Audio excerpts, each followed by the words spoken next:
Magandang gabi po, magandang hapon po sa inyong lahat. Kinabahan ako, ang ingay nyo ha? Alright, so first of all, I would like to thank the Lord for allowing me and Brother Remark. Where's Brother Remark? Brother Remark? Oh, isa sa mga naakay ko sa Panginoon at naging isa sa mga men sa church. At soul winner din, mahusay umawit, no? At naging blessing. No? Kailangan tayo ng mga Lucas sa ating buhay. Amen? We need Luke in the ministry.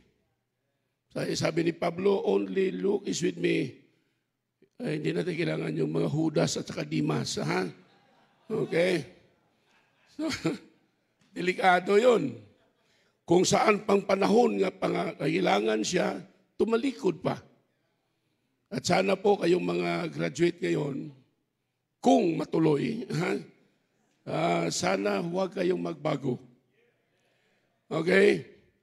Yung warning sa atin, let us not embrace any strange doctrine that is not taught in this Bible college. Whatever you hear in the pulpit, that's it. Okay? The reason why there are many pastors that are changing, because they hang around with wrong kind of people. We're in the ministry because God called us. Kung pira lang kailangan natin, magtatrabaho na lang tayo. Amen? Sabi ni Pablo, giving no offense to the ministry, to anything that the ministry be not what? Blame. We have to remind ourselves there are people that are watching us and that are following us. Kailangan huwag tayong magbago. Okay? Huwag tayong magbago sa ating pananamit because the world is changing. The reason why we need to be loyal to the principles of God, because the principles of God does not change. People change. Am I right? Oo, marami kahit sa Negros.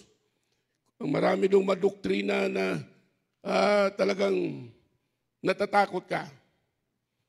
Kaya ako, pag nag-attend ako ng conference, pili lang, titingnan ko muna yung mga speaker. Pag ang speaker ay iba, hindi ako nag-attend. Ha? Tinitingnan ko muna. Kasi delikado tayo sa mga bagay na ating napakinggan, mga bagay na ating nakikita. At ako po ay nagpapasalamat na for many, many years, I've known Pastor Lauren and Dr. Ed since 1991.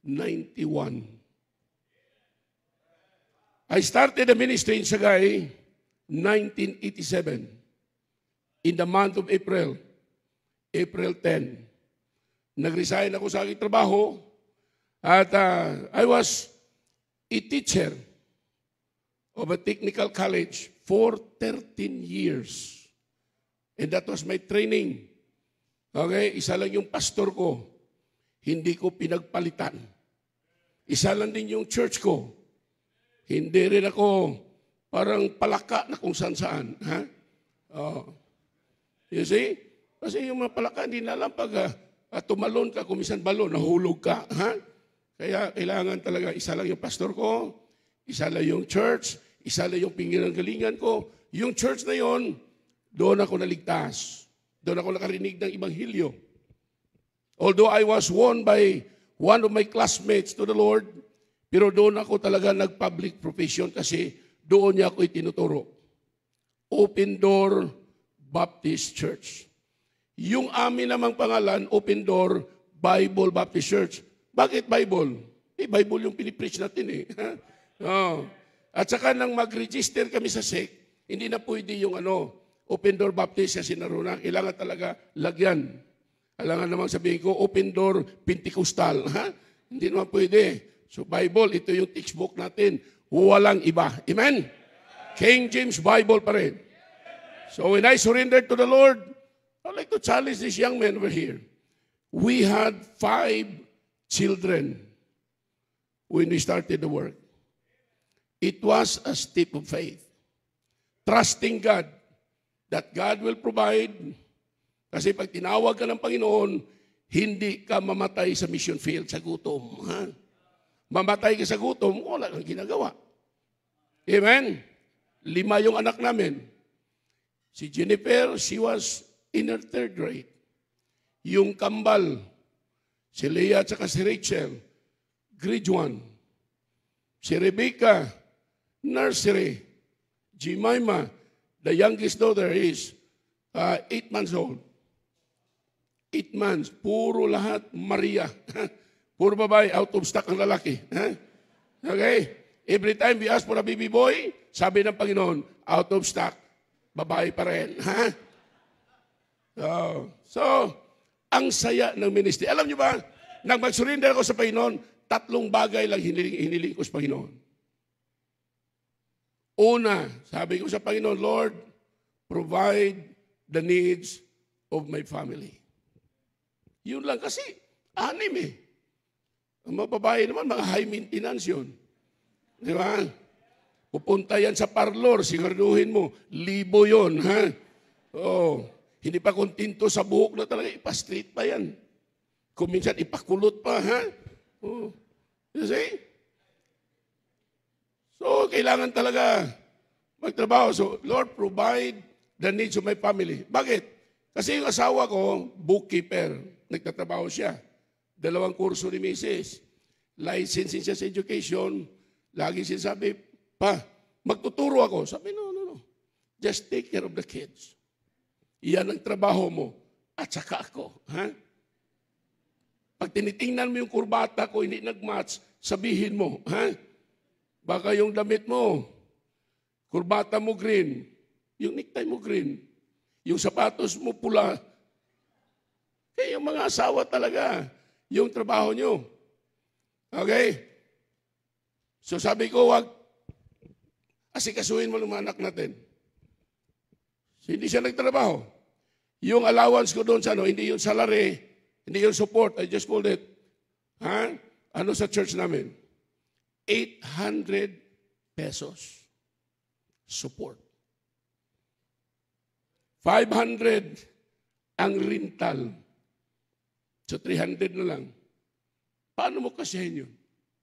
Kahit sino accountant, hindi niya alam yun. Pero yung promisa ng Panginoon sa atin, yun lang inawakan natin. And lo, I am with you always, even unto the end of the world. And God fulfilled that promise, even until now. He never leave us, nor forsake us. Sabi ni Paul, the Lord is my helper. Amen? Alam kong magtrabaho sa electrical, yung tanang dati kong trabaho, ipirma ng plano, pira na. Pero talagang, na mag-surrender ako sa Panginoon, lahat-lahat na talaga. Walang sideline. Focus lang sa trabaho. 1987, and by the grace of God, this is now 2025. Hindi pa naman kami namamayat sa ministry. Tumaba pa rin, lalo na dito. So sabi ko, Lord, provide the needs of my family. Pangalawa, sabi ko, Lord, give me joy. Napakahirap maglingkod sa Panginoon kung hindi ka maligaya. Serve the Lord with what? Sorrow. Sorrow ba yun?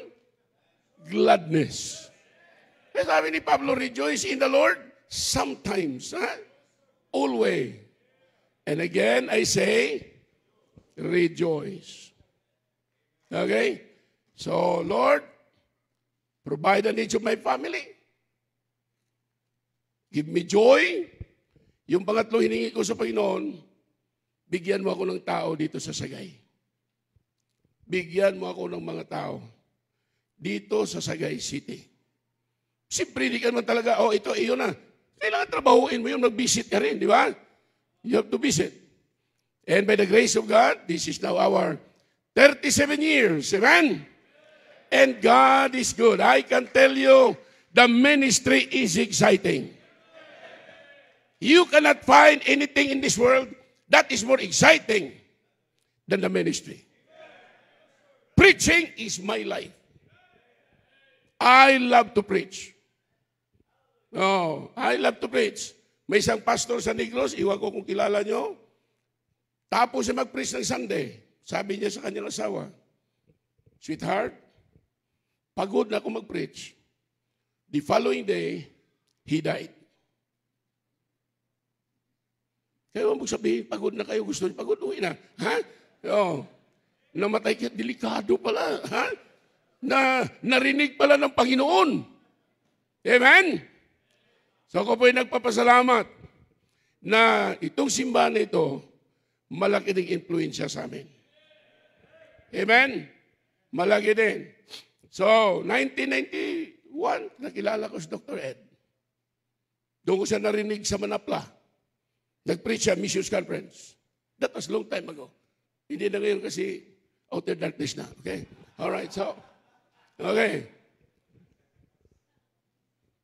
Bakit tumawag? Totoo naman eh. Okay, nakalive ba tayo? Tapos ako nito. Alright. So, yun. Doon ko siya narinig. Tapos nag-preach ako. Alam mo ba rin? Alala mo ba yung preaching ko? Preaching without, compromise. After I preached that, sinabi ni Dr. Ed, tinanong niya ko kung saan ako. Sabi niya, okay, suportahin kita ng 1 year. 1 year, sinusupport ako ng Christian Bible Baptist Church for 200 pesos. Yung 200 pesos dati, malaki na yun. Ngayon yung 200, kulang pa sa load mo. Ha? Oh. Pero any amount that you receive from a church that supports you, you are accountable for every penny that you use. Kaya gamitin natin sa tama. So nakasurvive naman kami by the grace of God. For 37 years now, God has been good. So, salamat. In behalf of Pupindor Bible Baptist Church, I would like to say thank you, Dr. Ed. We eat a lot. Now, tumaba yata ako eh. Oh, kain ng kain, namasyal kami. Thank you. Buddy Ward, thank you for driving us around. Tinuturo niya sa amin yung mga building eh. Kasi sa amin mga tubo. Tubo kasi dito building. Oh, you love the place where God called you. Sa amin, pag pumunta ka doon, makikita mo, left and right. Tubo. Tubo dito, walang mall. Mayroon kami SM, Sagay Mercado. Wala. Oh, pag pumunta ka sa Sagay, we do not have any big malls. Mayroon lang kami, Lopez. Anong bibilhin mo doon? Toothpaste at saka sabon. Pero may mga kaluluwa na dapat makakay. Amen? Mabuti dito ang building siguro. Pag dito ako, mag-backslide ako. Ang sarap lang makapahinga doon, malamig. Oh, kaya mas maganda yung sa asyenda ka. Dahil mainit, lagi mo nalala na ang impyerno ay mainit pa rin. Masubra pa dyan. Kaya, motivation namin yun. So ngayong hapon na to, okay? Amen?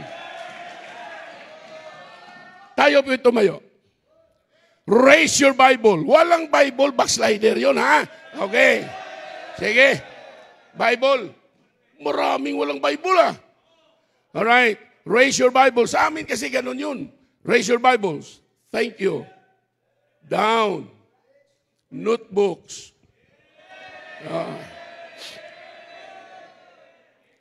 Pag ang mga membro natin, may Bible, may notebooks, makikinig yun.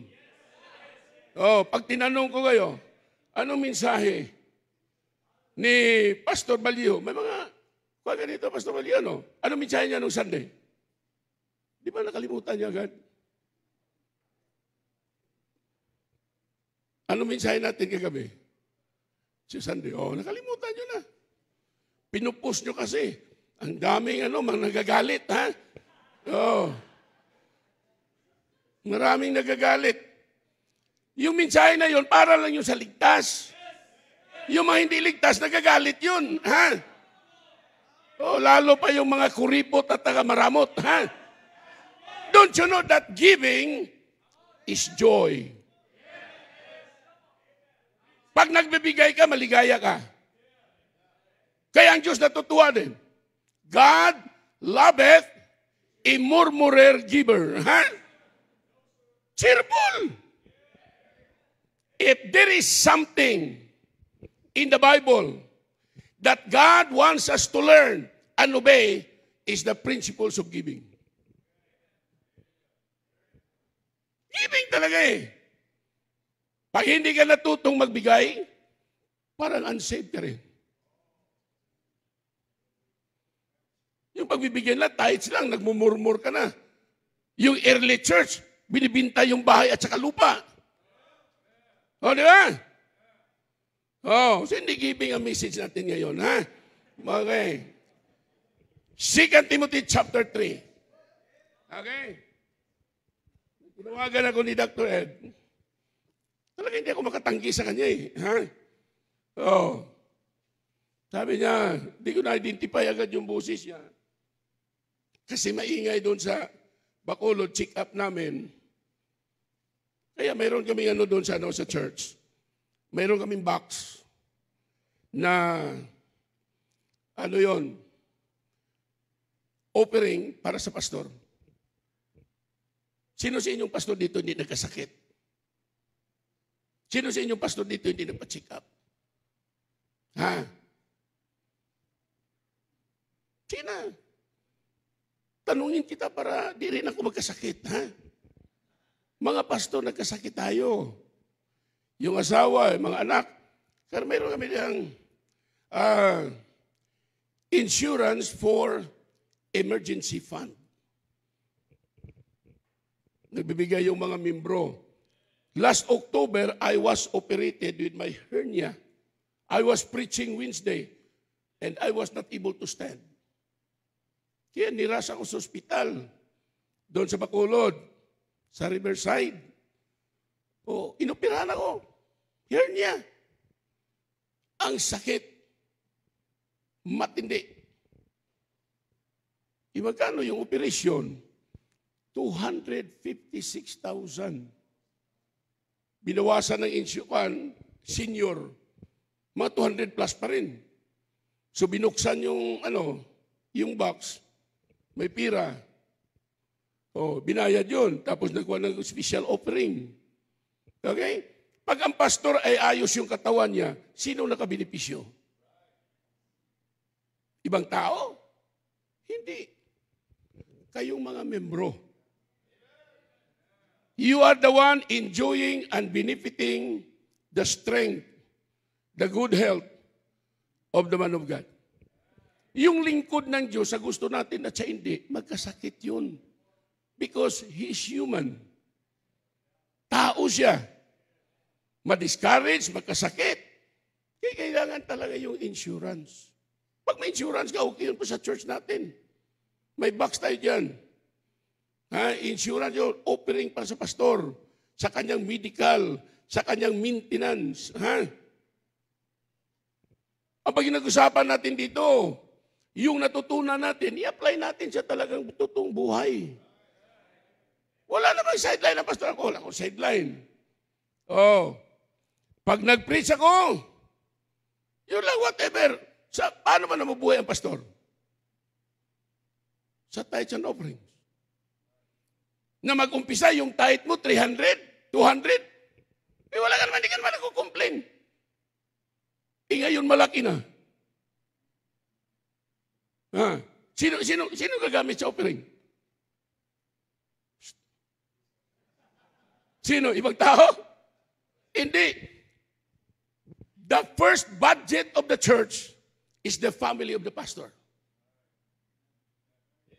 Kung di kayo mag-agree dyan, bahala kayo. Ha? Amen? Pag ang pastor po ay will taken care of siya, alam ng mga tao sa labas yan. Pastor Yumi Guerrero, binigyan ng magandang Ford Ranger. I was there for many years kay Pastor Guerrero. Nagpapayong ako, umuulan, nagpipreach ako doon. First fruit stewardship. Ilang nababalik doon. Ngayon, he is now enjoying the fruit of his labor. Ang ganda ng sasakyan. Si Pastor Andy, nandito no, makikita mo yun siguro isundo sa iyo. Well, enjoy na enjoy si Pastor Yume sa blessing ng Panginoon. Kung sa ministry, nagsa-struggle tayo, matagal na tayo, siguro kulang lang sa turo. May mga pastor kasi, na kuminsan natatakot tayo, hisitan tayo magturo, baka sabihin na mukha tayong pira. Ipabayaan mo yung talagang kailangan natin eh. We need money in the ministry. Ha? Sino bang pastor hindi kumakain? Lahat tayo kumakain tayo. Yung mga anak natin, ilang araw magka-college yan. Sino magpaaral niyan? Responsibility ng church yun. Parang diskumpiyado ah. Sino magpaaral? Oh, alam niyo ba sa mga protestante, maraming mga bata sa kanilang pastor, they hated the ministry. Why? They saw the members fighting, persecuting their own papa in the ministry. Tayo, ito yung tinuturo natin. Biblia yan, di tayo lumalabas dyan. Amen? Di tayo lumalabas dyan. Oh. Kaya ngayong hapon na ito, sana itong legacy of faith natin, hindi lang ito na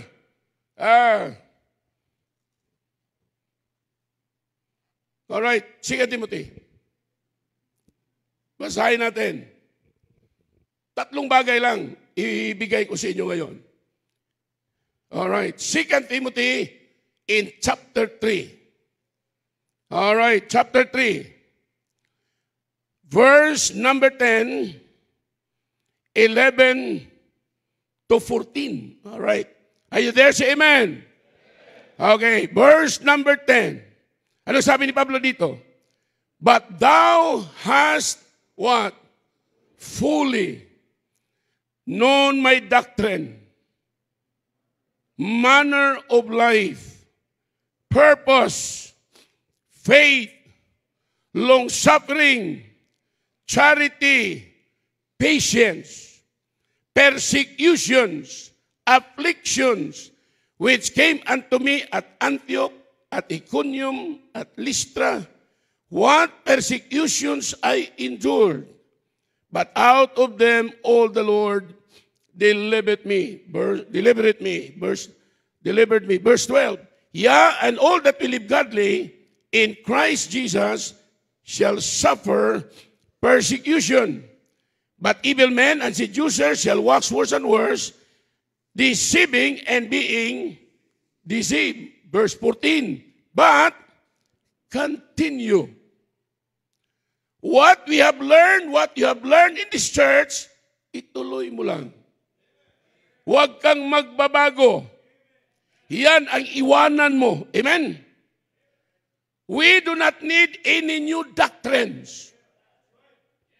What we have learned in this pulpit and in the Bible school, yan lang ang iwanan mo at ipagpatuloy mo. Amen?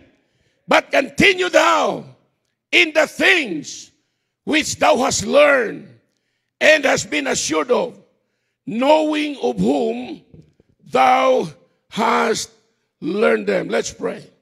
Our gracious and loving God, we would like to thank you and praise you for what we have seen in the work over here. Thank you, God, for Dr. Ed and his leadership, his family. Thank you, God, for the pastors who are product of this ministry. And right now, we are seeing another group of young people that is in the Bible school. And thank you, God, for their sacrifice and their labors. I know that only eternity will tell. This afternoon, we would like to ask for your presence. Be with us. We acknowledge that without you, God, we cannot do anything. Lord, please use me. Forgive me. Cleanse me. Wash me with your precious blood. Put your words in my mouth. Help me to be clear as I preach. I pray that you'll continue to bless this ministry over here and be with us this afternoon, and we promise that we'll give you all the praise. For we ask all these things in Jesus' name. Amen. Please be seated. Pag sinabi natin kasing legacy, ibig sabihin something that is being handed from one generation to another generation. Yun ang legacy, di ba? Oh, whether you are unsaved o kung saved, may iwanan ka talaga eh. Do you believe that? May iwanan tayo. We have to focus ngayong hapon sa atin. Sooner or later, God will take us home. And there are people that are following us. Don't you know that there are many churches, not only in the Philippines, but even in the States. Familiar kayo sa kanya, Dr. Lee Robertson. Ngayon, ang simbahan niya.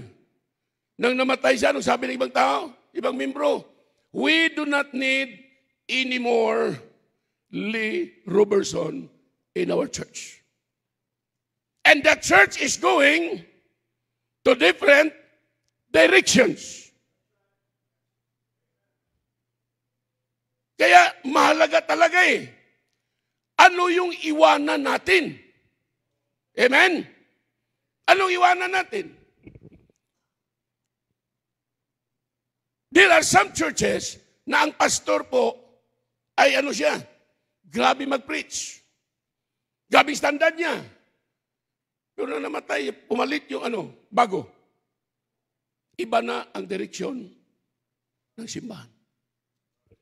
There are some pastors that do not believe in missions. Amen?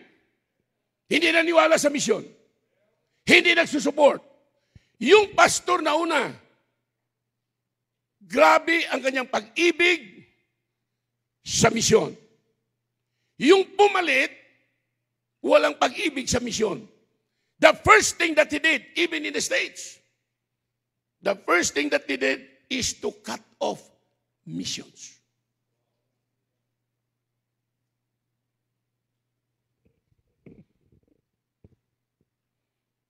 Ngayon, mayroon dito mga missionary pumunta sa foreign missions. Nagdi-deputation. Pero, ano ka na, parang may question mark ka na. Kasi marami ng mga doktrina na hindi tama. Mayroon nang hindi naniniwala sa altar calling. Mayroon nang hindi naniniwala sa, maniniwala ka lang, ligtas ka na. Oh. Mayroon ding hindi naniniwala sa sinner's prayer. Hindi daw biblical.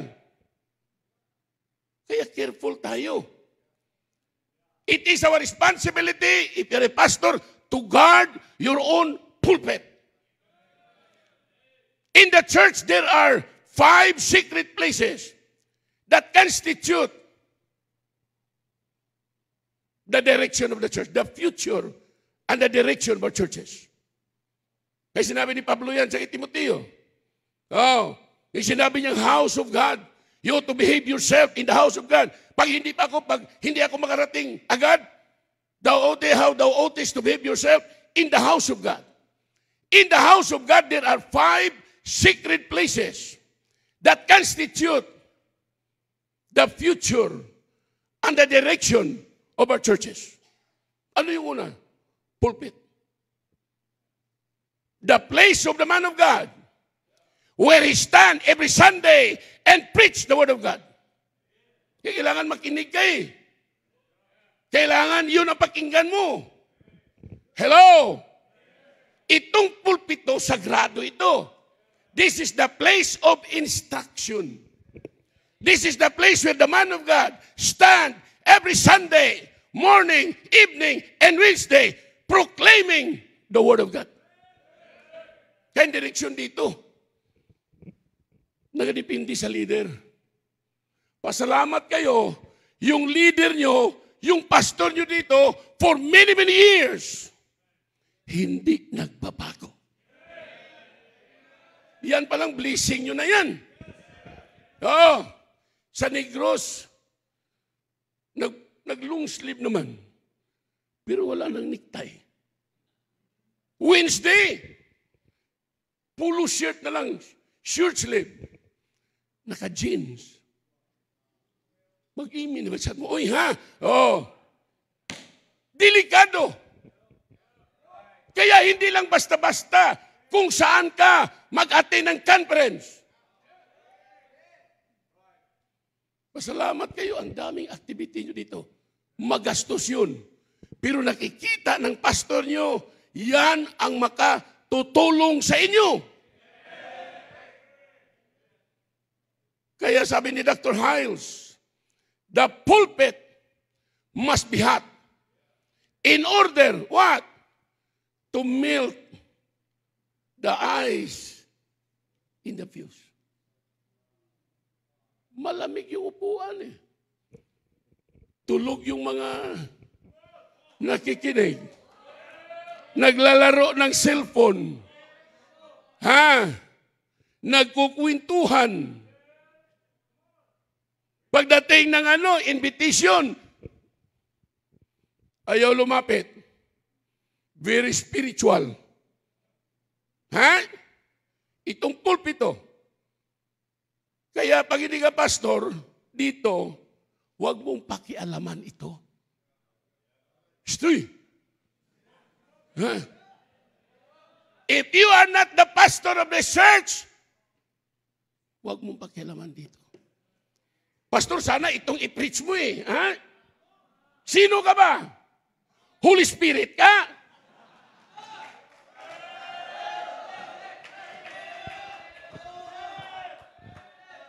Akala mo pag nag-preach ka dito, easy lang yun. Hindi. Very hard.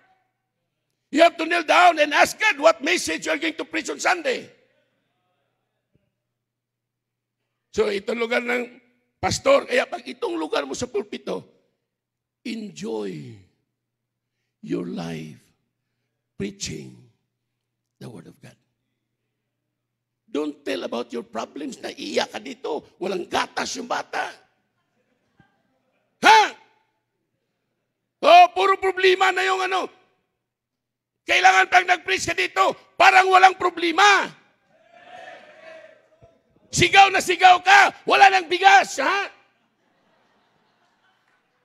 Oh. Pag nakadamit ka, pambira, ganda ng Amerikana. Pero yung wallet, walang laman. Pero maligaya ka. Knowing that God will provide. Oh. Ano yung pangalawang lugar? Yung pews. The place of God's people where you can be an inspiration to the man of God. Nga na pag nagpipreach siya, nag-i-imin ka. Yes, amen. Praise the Lord. Keep on. Oh, tigil ka na. Ha? Ganun ba yun? Hindi. Oh, yung pews na yan. Your acceptance to the Word of God is very important. Your response to the Word of God is very important. Tinatanggap mo ba ang preaching dito? Nagre-response ka ba? O nagagalit ka? Oh, kung may reklamo ka, huwag sa pastor, doon sa Panginoon. Magpadala ka ng resignation mo doon. Doon ka mag-complain. Hindi tayo magkapag-complain dahil ang Biblia hinawakan natin. It is written. Nasulat na. Binasa na lang ng pastor. Ipinamahagi na lang. Ang gawin naman ng mga... Kaya, hanap ka ng lugar sa loob ng bahay ng Panginoon where you and your family would sit together on Sunday. Naintindihan niyo? He that is planted in the house of the Lord shall flourish like a cedar in Lebanon. That even in his old age, he will still be, what? Flourishing. Tatay, nanay, hanap kayo ng lugar na doon kayo, pag wala kayo, nalalaman agad ng pastor, wala yung pamilya Garcia, wala yung pamilya, apelyido, O Villanueva, wala. Kailangan nandoon ka. Kayong pamilya. O, pag yan ang doon ka nakaupo, doon ka palagi. O, para hindi ka mapalitan dyan, don't be late. Ha? Find a seat which is personal yung pamilya yun. Doon kayo, si tatay, si nanay, then you sing together. Make your worship as exciting as it is. Marami kasi Kristiyano, pagdating sa simbahan, parang talo na eh. Ayaw umawak ng hymnals. Ayaw magbukas ng Biblia. Ayaw kumuha ng pira sa wallet niya.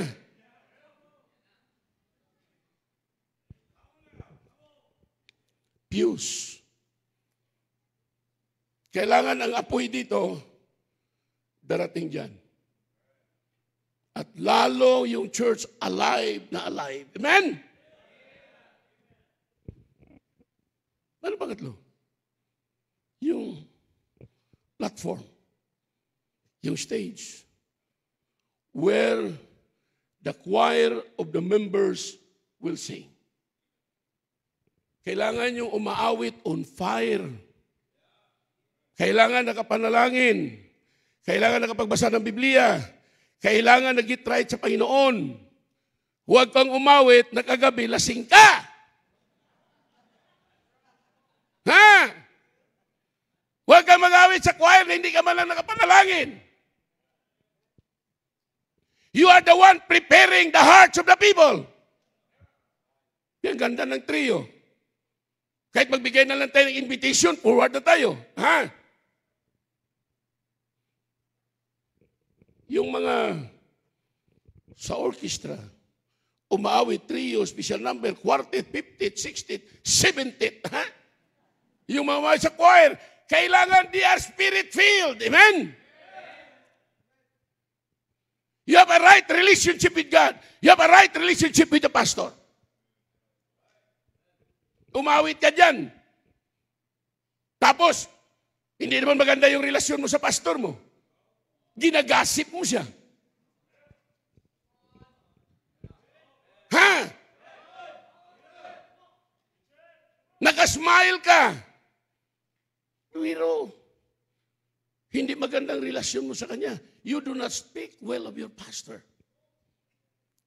Sa bahay natin, sa bahay nyo, you need to speak well of your pastor and the church because your children are growing and they're listening.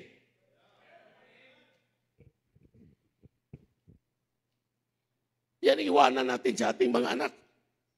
Kahit wala tayong pira, iwanan natin sa kanila yung ating magandang relasyon sa pastor. Yung magandang relasyon natin sa kanyang pamilya.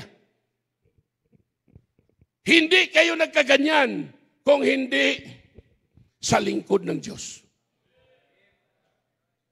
Ako hindi ako magaganito. Pag yung pastor ko hindi nag-invest ng salita ng Diyos sa buhay ko. I will not be like this. Oh. So yung platform, mayroon na tayo ng pulpit, mayroon na tayong pews, mayroon na tayong platform dito, umaawit yung choir members, yung nagbibigay, yung ginagamit ng Panginoon, yung song leader.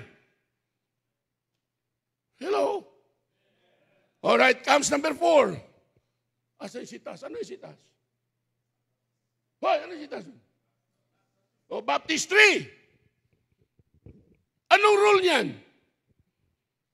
Where every genuine person that receive the Lord, those that are saved, will follow the Lord in the water baptism. Amen?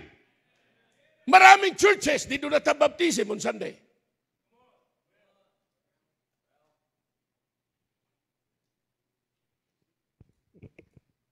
Sabi ng isa, sa Negros, hindi. Kailangan may seminar pa yan bago i-baptize. Oh, grabe. Hindi naman yan naturo sa Biblia eh. And they that gladly receive His word will what? Were baptized. Oh, seminar daw. Para hindi mag-backslide. Kahit ilang bisis may seminar yan kung mag-backslide, backslide nga yung pastor. Grace ito ng Panginoon. Amen? Alright, baptistry. Mahalaga yan. Kaya kailangan may bisita, mawitisan, maligtas. Kailangan matulang magbaptize. That's victory. Amen? Ito yung pinakamahalaga. The altar. The altar where every great decisions are made. When was the time that you came to the altar and received the Lord? Can you remember that? When was the time that you came to the altar and make a decision to follow the Lord in the water baptism? When was the time that you came to the altar and make a decision of serving God? Pa-Bible school ka, mag-missionary ka. Ngayon, bihira. Pag nagbibigay ng invitation, yung iba, hindi talaga nag-forward. Bakit takot ka sa altar? Don't you know that the altar is designed or was designed by God for us in the house of God where we could come as a whole family holding our hands together and committing our life, our work, anything. This altar is very, very sacred. Pag nagdidikit ka ng bata mo, anak mo, saan mo dinala? Saan mo dinala? Sa mall? Saan mo dinala pag nagdidikit ka ng anak mo? Sa altar. Amen? Pag ikinakasal kayo, saan kayo? Sa altar din. Bakit ayaw kang pupunta sa altar when the preaching has done and the invitation is given? Daming tao ang nag-forward, ang mga workers lang. Yung mga membro talaga, hindi lalapit. They are so spiritual.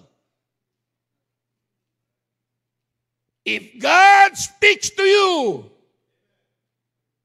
through His voice, through the preaching of the Word of God, I believe it's time for us to stand up and come to the altar and talk to the Lord. Pag hindi man talaga na-meet yung pangailangan mo, come to the altar and God will meet your needs. Amen?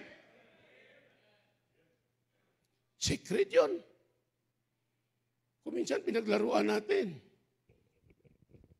So, hindi yun sagrado yun eh. Kaya doon sa upuan mo, makinig ka, aawit ka, huwag kang kumain ng chiclet at ilagay mo doon sa ilalim. Ha? That is a disrespect to the house of God. How thou oughtest to behave thyself in the house of God. Simpleng mga bagay, iwanan natin sa ating anak. Tinanong, sinabi ko sa mga membro, what if you're going to die? You and your husband. And you have 5 children that are still young. And your in-laws are unsaved. And your parents are unsaved. Where are you going to leave your children? Will still be coming to church? Yung mga anak nyo magsisimba pa ba? Hindi na. Maraming mga bata na they are used. Ang sabi lang, I was used to be a student of Christian Academy. I was used to be. Nung magbumili kami ni Remark, doon sa may Shopwise, akala ko Shopwise. Ha? Mayroon akong kasi bumili ako ng maliit na sa kamera ko kasi na siya, medyo nabasag. Pinalitan ko. I was talking to sa babae, pangalan niya si Christine. Sabi ko, Christine, naka-attend ka na dyan sa church, sa Christian Bible Baptist Church. Sabi niya, opo. Kailan? Siguro matagal na. Who invited you to come? Sabi niya yung aking kapitbahay, membro dyan. Sabi ko na nag-attend ka. Tumanggap ka kay Kristo niya tagapagligtas. Sabi niya, nakalimutan ko na. So, dinidil ko siya. Tapos ko, balik ka. You work on Monday to Saturday kung hanggang Sabado. Don't work on Sunday. Mag-attend ka sa church, dalhin mo yung mga anak mo, dalhin mo. Ha? Mas importante ang salita ng Diyos. Amen? Anuhin mo yung pira. When we die, everything will be left behind. Iwanan natin yan. Kaya sabi ni Pablo, Paul was facing the end of his life. 2 Timothy chapter 4. He was facing the end of his life. Now, he was very concerned to this young man over here. Kasi sa 2 Timothy chapter 3, makikita natin, sinabi ni Pablo, Timothy, this know also, he was talking to him about the last days. This know also that in the last days, perilous time shall come. Sinabi niya, sinabi mo kasi perilous, dangerous, scary time shall come, at minensyon niya lahat. Ano minensyon niya dyan? 5 bagay. 1, the attitude of the people in the last days. Yung attitude ng mga tao sa huling mga araw. Kahit ang mga Kristiyanon, yung mga Christian, hindi rin maganda ang kanilang attitude. They do not have a good attitude towards their pastor, towards their church. Kaya, wag na tayo magtaka. Sabi dito, disobedient to parents. The attitude of the people in the last days. Ano pa sinabi ni Paul? The appearance of the people in the last days. Tingnan mo yung mga lalaki, pag nagpagupit, may rice terraces. Yung minsan, yung iba may ikog dito. The appearance of the people in the last days. Na mag-drive si Brother Mord, mayroong babalalaki na ang taba, lumakad sa dala na kaganon.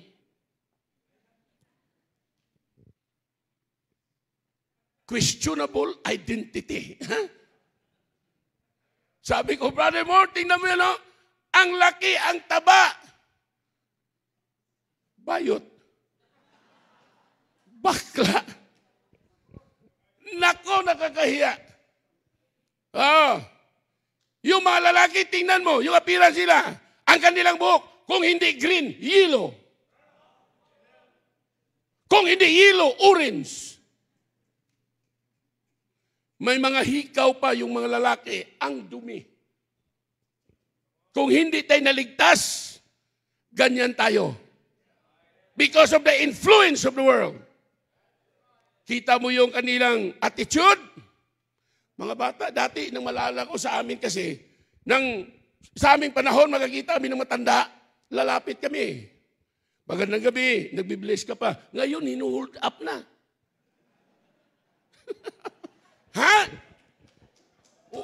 It's not safe anymore. Alam nyo ba ang takot ko dito sa Maynila? Hindi sabi ko, hindi ako maglakad-lakad dyan. Baka snatch baka may mga ice pick sila at saka bigyan ka lang ng maliit na garipo, Kasi yan ang ng Manila The attitude, the appearance, itong pinakamaganda, grabe, the attire of the people in the last days. Yung mga babae, kulang palagi yung tila, Pag nagdamit yan, ako, malaswa talaga. Eh, sabi ni Pablo, be not conformed to this world, but be what? Transformed by the renewing of your mind and prove what is the good and acceptable and perfect will of God. The attire. Kaya pasalamat tayo. Naturuan tayo. Dati ba nagkukurbata ka na hindi ka paligtas? Dati ba nagbabarong ka na sa hindi ka paligtas? Nagpagupit ka ba ng hindi ka paligtas? Hindi. You follow the lifestyle of this world. Kaya sabi ni Pablo kay Timoteo, you know my manner of life. Kilala mo yun, alam mo yun. You know my manner of life. You know my faith. You know my doctrine. Paul has to remind Timothy, sundin mo yan. Huwag kang magbago. Amen? The attitude, the appearance, the attire, ito yung pinakagrabe. The activities of the people in the last days. More on darkness. And sad to say, there are Christians who are joining them. Totoo hindi? Totoo hindi? Pasalamat kayo yung kanyang activities, hindi kayo nawalan ng activities dito. June 12 naman, mayroon naman kayong ministry involvement. Kung malapit lang kami dito, malapiti. Oh, mahal ang pamasahe. Kung pwede lang sana maglagay ng lana. Tapos lilipat ka, nandito na ako. Totoo yun. If we are just very close to San Pedro Laguna, we would be here every activity you have. Sige, subukan nyo, ipamasahian nyo kami. Oh, kailangang layo. Kayo, you have all the privilege and the opportunity to come. And yet you do not come because you do not like the activities. Biro mo, ministry involvement. Lahat na yata naisip na ni Dr. Ed eh. Kulang na lang siguro, baka lilipat kayo sa buwan, ha? Ang dami. O, tininan ko, sabi ko, tingnan mo, activity nila, katatapos lang nila ng Baptist distinctives. Doon naman sa kanilang may Baptist distinctives din. Alam mo, pag nag-backslide ka ba, sira ulo ka talaga, ha?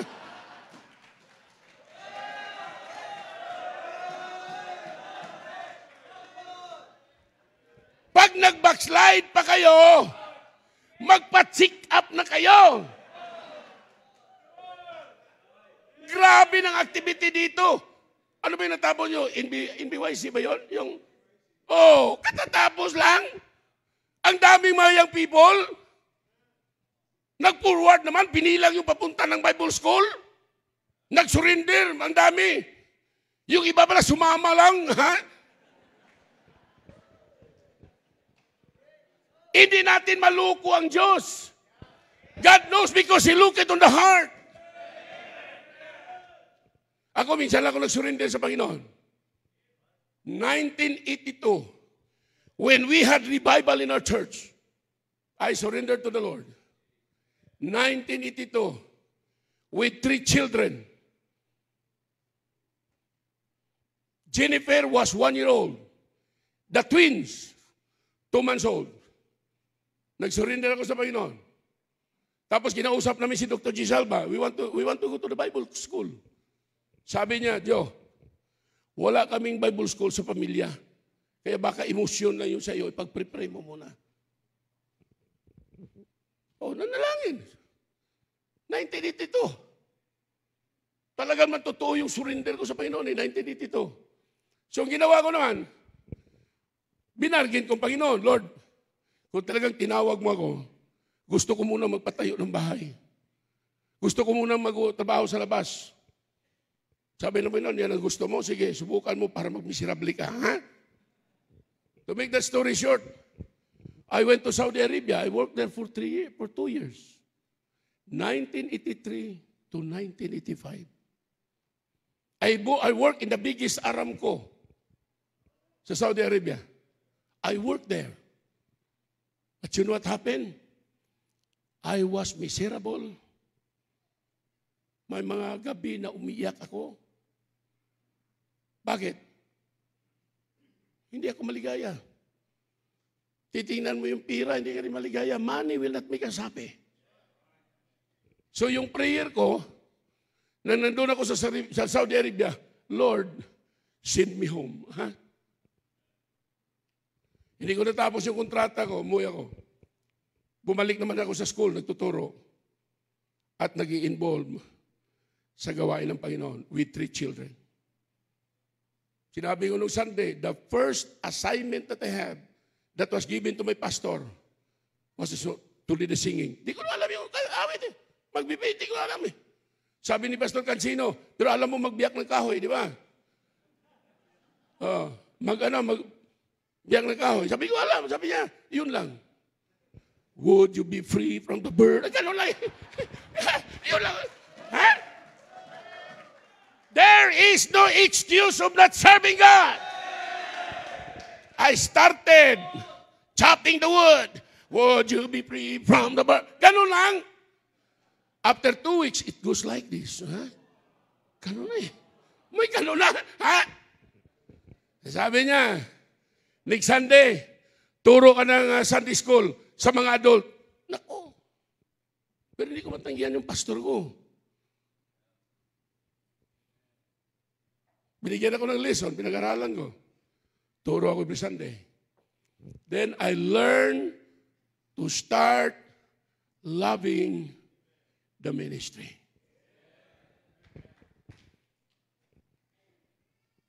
Yung buhay namin, church, kung Wednesday, doon na kami magkita ni Mrs. sa simbahan. Nagtatrabaho ako, nagtuturo. Pagkatapos ng klase, punta sa church. Siya sa opisina, ganun din. Doon na kami nagkita. Doon lumaki ang anak namin. Kaya wag mong sabihin na pag may anak ka na, hindi ka makalingkod sa Panginoon. Still, you can serve God. Amen? Hanggang yung 3 anak, naging 5. At nang naging 5 na, saka na ako completely na, patulugin mo yung anak natin. Bakit? May blessing akong i-share sa'yo. Excited siya, basta blessing. Yung mga asawa, pag sinabi mo blessing, excited yun. Nagkabi ko sa pami, tulog ni mga anak, ma, tulog na. Ano yung blessing? Ma, mag-resign ako. Ha? Nag-surrender ako sa Panginoon. Tulog ka. Ha? Sabi ni Mrs. Nam, tulog ka, tulog.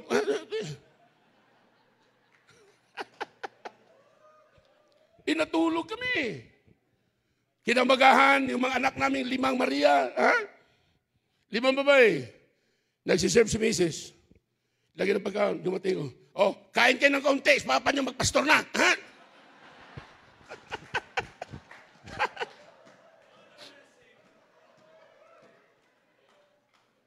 Tumawa lang ako. Ma, anong nangyari? Hindi tayo pabayaan ng Panginoon. Oh. Tapos yung pambot namin na hanap buhay, 5 nagtrabaho ako. Trabaho siya, sabi ko, ma, mag-resign ka? Hindi siya sumagot. Siguruhin mo lang tinawag ka ng Panginoon.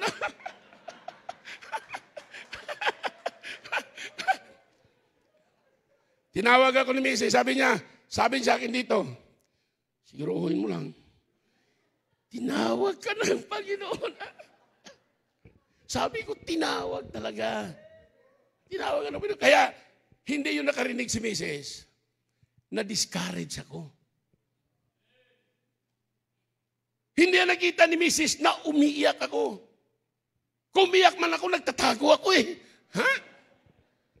Ah! Alam niyo ba yun? Tapos galing ako ng visitation. Pag uwi ko, iyak na naman si Mrs. Wala palang bigas. Oh, sabi ko, ma, kunin mo yung cheese board. Kasi yung cheese board niya, ano siya, mahusay siya. Ako hindi. Para malibang lang siya at matutuwa, hindi niya maalaman yung gutom siya, mag-cheese kami. O, sige na. Move ka, move. Tatalunin kita. O, ganito, ha? Oh. Tapos pag nanalo siya, tuwa siya, pero wala kaming bigas. Oh, ang saya ng ministry. Tapos umiyak siya, sabi niya, pa, ano? Bakit? Ano umiyak ka? Alam ko na, binisita ka ng mga kamag-anak mo, mga anak ng Diablo, ha?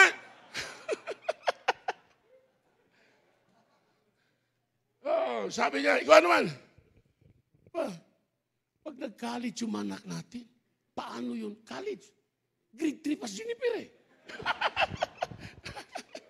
Mabira.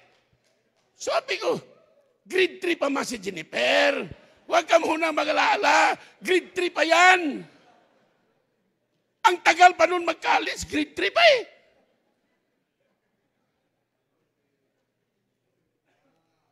When the time comes, God provides. Kaya nagwuwuri tayo kung anong, basahin niyo Matthew chapter 6, ha? Ang solusyon doon, verse 33, seek ye first the kingdom of God. Yun lang, pag may problema tayo, lapit tayo dito. Amen? So nakita, yung mga kamag-anak ni Mrs., tawagin na, let, pambira. Paano yung buhay niyo kung ako sa'yo? Iwanan mo yung tuto. May trabaho yan, nag-resign. Paano kayo? Ngayon nakita na kami, ganito na, grabe, di buinas ba? Mga luko-luko, mga tao. Na makita. Ngayon na nakita nila kami, sabi na, grabe, di buinas ba?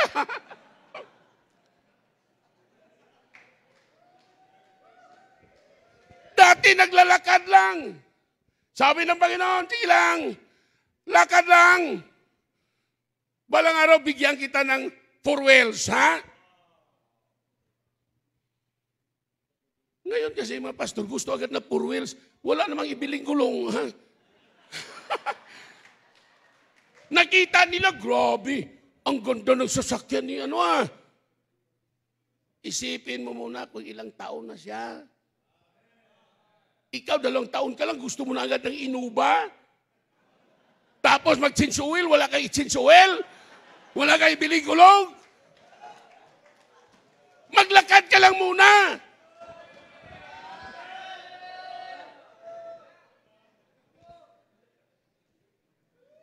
And darating lang talaga yan. Nakikita ng Panginoon ng need eh. Yung iba gusto agad lilipad. Wala na may biling kurudo. Yung piring kulang pa nga eh. Ano pa yung ibili mo ng gulong, ha? Ang gulong na sasakyan ang mahal. Ang insurance ba? Oh. So, kumuha ka, utang ka talaga ng sasakyan kasi gusto mo rin may pangalan ka. Dumating si Judith. Kilala niyo si Judith? Yun ang pinakadelikado. 3 Judith lang, embargo na yon, ha? Ilabutaw yan.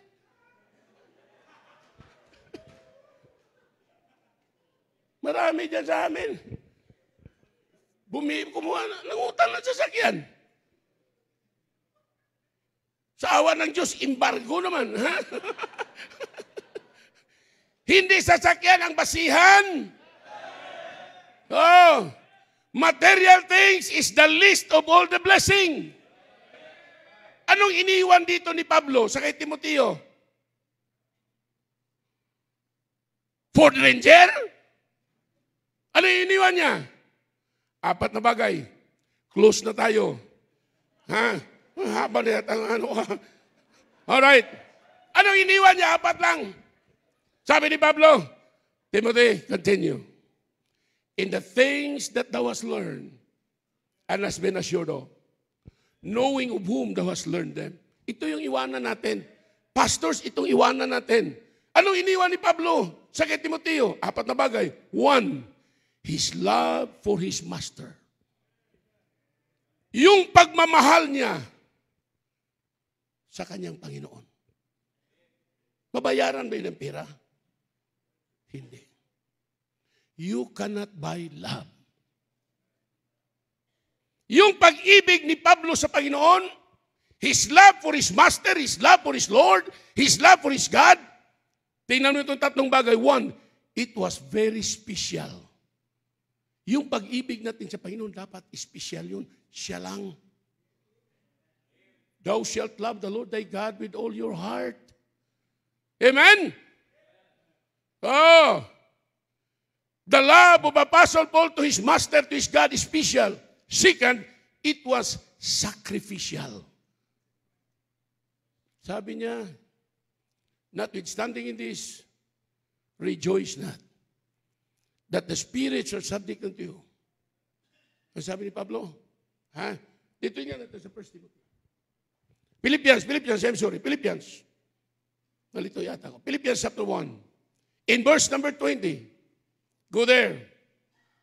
Okay, Philippians. In chapter 1, in verse number 20, tingnan nyo, ang ganda nito. Verse 20, according to my earnest expectation and my hope, that in nothing I shall be ashamed, but that with all boldness, as what? Always. So now also Christ shall be magnified in my body, whether it be by life or by death. Verse 21, for to me to live is Christ, and to die is gain. His love for his master was special, because the life that is now living now, he's not living it for himself, Galatians 2:20. But for the God whom he served. Mahal mo bang Panginoon? Itong iwanan natin. Ha? Itong sinasabi ko palagi kay Lemuel dyan. Lem, one day, I do not know if Papa will be, will die first. Huwag mong kalimutan na nagkaganito tayo. Bakit? Mahal natin ang Panginoon. We have to teach our children to love God. Amen? We have to teach our people to love the Lord. Amen? The love of Apostle Paul to his master was so much. It was a special love. It was a sacrificial love. Sakripisyo eh. He was willing to die. I am now ready to be offered. Hindi siya natakot mamatay. Amen? Hindi siya natakot? Oh, hindi siya natakot. Then his love for God, for his master was steadfast. Ibig sabihin, firm. Hindi nagbabago. Amen? Marami ngayon nagbabago dahil lang sa pira. Amen? You have to remind yourself, we are not for sale. Amen?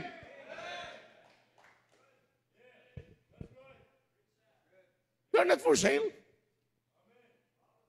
Nabuhay nga tayo na dati walang ulam. Ngayon pa na hindi na nga tayo makakain dahil diabetic na. Dati, sabi mo minsan magtanim kami ng kamatis, sibuyas, ganun. Tapos pag nagawa yan, slice mo yung kamatis. Tapos kuha mo yung daing. Ganun lang. Ngayon, masarap na yung pagkain natin. Papunta-punta pa tayo ng mall. Di pa order pa tayo, di ba? Oo. Tapos, nakalimutan na natin unahin ang Panginoon sa lahat ng bagay. When prosperity increase, when riches increase, do not set your hearts upon them. Money is just a piece of paper. I'll tell you. One of my blessing, I would like to tell you, honestly, this is not like bragging. Anything that God puts in my hand, we give it to the Lord. My giving personal, I don't know where does money that came from. Kung saan galing yun? Last 2024,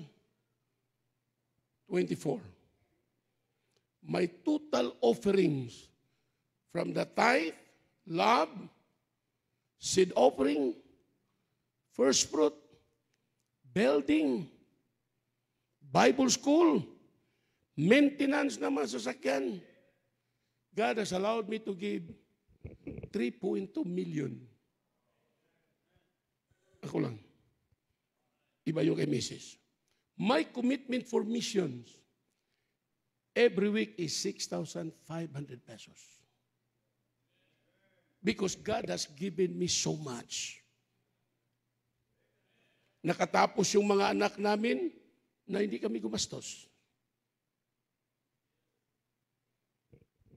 Ang Diyos nag-provide.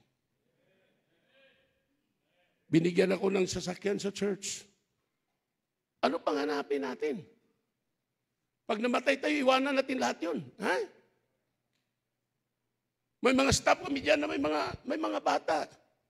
Pastor, lalapit si Remark. Pastor, kailangan ko ng gatas at saka diaper. Kunti na lang ang anak nyo. Ha? Boss, bawasan nyo muna. Ha? Ilan yun silang mga, ginawa namin sila yung room. Kaya, yung pastor, yung generosity, it starts from God, then to us, then God's people. Pag pastor ka na maramot ka, aalis ka na. Shh. Ha? May nag-deputize na missionary. Ayaw ko naman ma-insulto. Doctrine, sabi ko, pupunta siya, sabi ko, Brad, missionary, ganito lang. Ang tanong ko kasi, inusisa ko yung doktrina mo, sinusinding church mo. Okay? Sabi ko, anong believe mo dito? How many hours you win souls in 1 week? Kahit maliit lang yung support, pero that's the money of the Lord. Because if you are not winning souls, hindi ka dapat mag-missionary. Because the work of the missionary is to win souls. Kaya nandun ka. Yung ginawa pa ikot-ikot ka lang, 3 na yung cellphone mo. Ako nga, 1 lang. Ang tagal na ng cellphone ko, ganun pa rin. Di pa iPad ka pa? I'm not against that. Parang iba yatang tingin nyo, ha? Kailangan kasi sa Negros, divided na yung fellowship. Bakit? Mayroon nang nagtuturo na pag hindi ka faithful sa langit, papaluin ka. Ha? Ha? Sabi ko, paano mo papaluin yun? Glorified body na yan?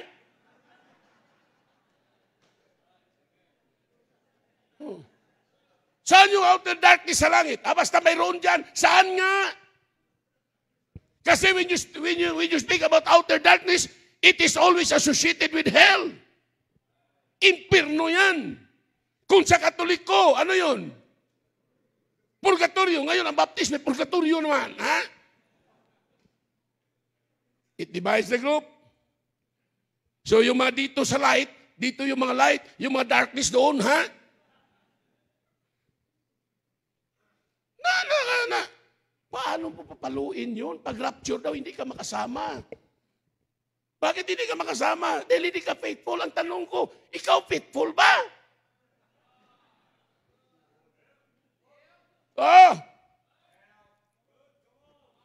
Pag sinabi mong faithful ka sa giving, hindi isa lang yung area na yun. Worship, giving, Bible reading, yung relasyon mo sa pamilya mo, ang dami nun eh. Basta sabi ko sa niya, ikaw bahala ka na, basta ako ya. Pagdating ng rapture, kasama ko sa Panginoon, sabi niya, where I am, there you may be also. Ikaw mo sa'yo, ha? Bahala ka. Basta ako ya, sabi ng Panginoon, where I am, there you may be also. Pag bumalik siya, shall be caught up together. Kung maiwan ka, paiwan ka, ha?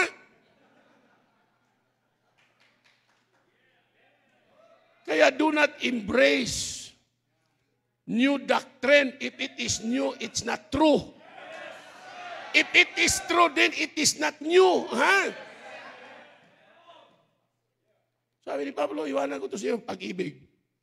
My love for my master. That love is special, sacrificial, it was steadfast. Then ano pang iniwanan niya? His love for the message of God.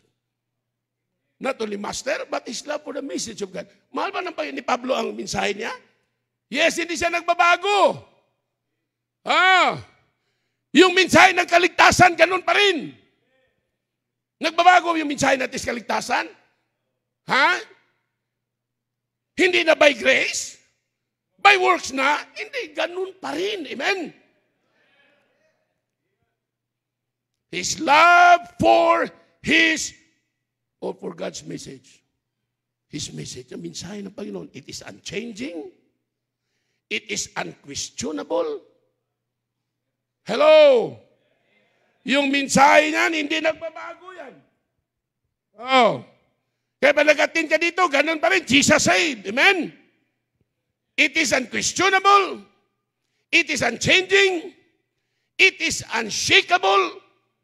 Kahit anong mangyari, ganun pa rin. Preach the word of God. Amen? Sabi ni Pablo, sinabi niya yung mga mangyayari sa uling araw, pero sa chapter 4, binigay niya solusyon. The problem problem is in 2 Timothy chapter 3. The solution is in chapter 4. Preach the word. Salamat kayo. You have a preaching church. Pastor nyo, grabe ang pagmamahal niya sa kaluluwa ng tao. Amen? Number 3, as I before I close. 1, iniwan niya, his love for his master. 2, his love for God's message, his message. Number 3, his love for the ministry. Not ministry, ministry. Do not put a price tag in your ministry. Because if you're going to put a price tag in your ministry, Satan will buy it. Yung ministry natin, sagrado yun eh. Binigay ng Panginoon sa atin, pinagkatiwala sa atin. Kaya mahalin natin ang ministry. Ano ba ministry natin? 1, evangelism. 2, edification. 3, exaltation. We have to remind ourselves yung lulo natin. Sinong lulo natin? Sinong lulo? Simple si John the Baptist. Ano yung mensahe niya? I must. Ano sabi? Decrease. Christ must increase. Pag tayo nang iangat natin, si Kristo hindi na, kailangan pa rin, we have to remind ourselves that without God, we cannot do anything. Humility is the key to greatness. Humble. Hindi hambog, humble lang. Kung maraming kaluluwa, lumaki yung ministry, hindi dahil sa atin, instrumento lang tayo, dahil sa Panginoon. Tiningnan ko yung building ni Pastor Miljon doon, nang sinabi niyang 9 million, grabe, mahal naman noon. Sa amin, sa Sagay, yung property namin, 5,336 square meters, 10 years to pay, without interest, 4.2 million lang. 4.2. Lipat na yung Sagay. 4.2, 5,336 square meters, na-win ko yung may-ari. 10 years without interest. Natapos na namin sa awa ng Diyos. Nabayaran namin. Tapos na. Jesus paid it all. Ha? Nabayaran na. Yun na. Tapos na last year. Now we are building little by little. Every Sunday, I raise money. Every Sunday, pag sabi ko, okay, we need hardiplex. 50 pieces hardiplex. At 350 pesos. Tayo. Isa-isa na yan. Kayo mo yung people, hindi kayo nagkukumit, hindi kayo magpakasal dito, ha? Tanungin mo si Remark. Kayo mo yung people, nakadilat ng yung mga mata nyo. Tapos di kayo nagbibigay, magpakasal kayo dito. Doon as Katoliko, ha?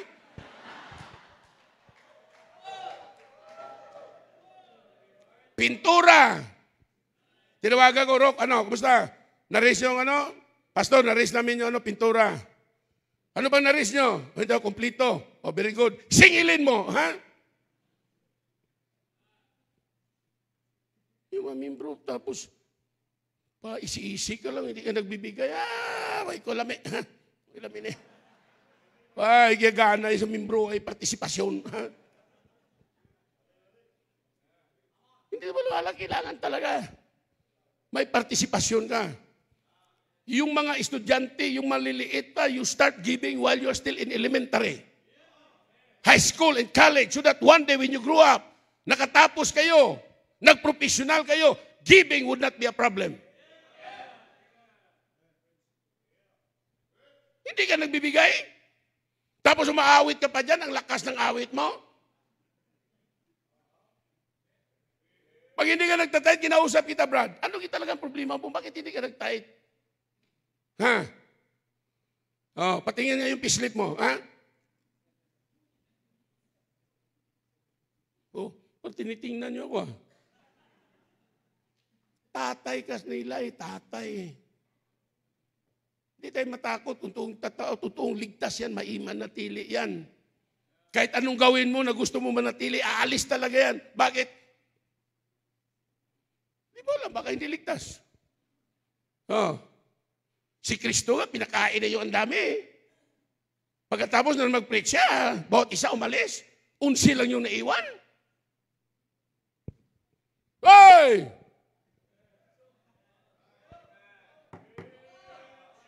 Matirang matibay. Amen?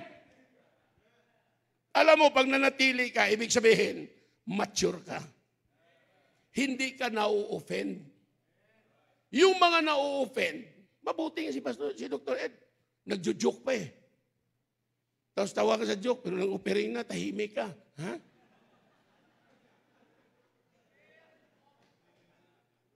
Di ba?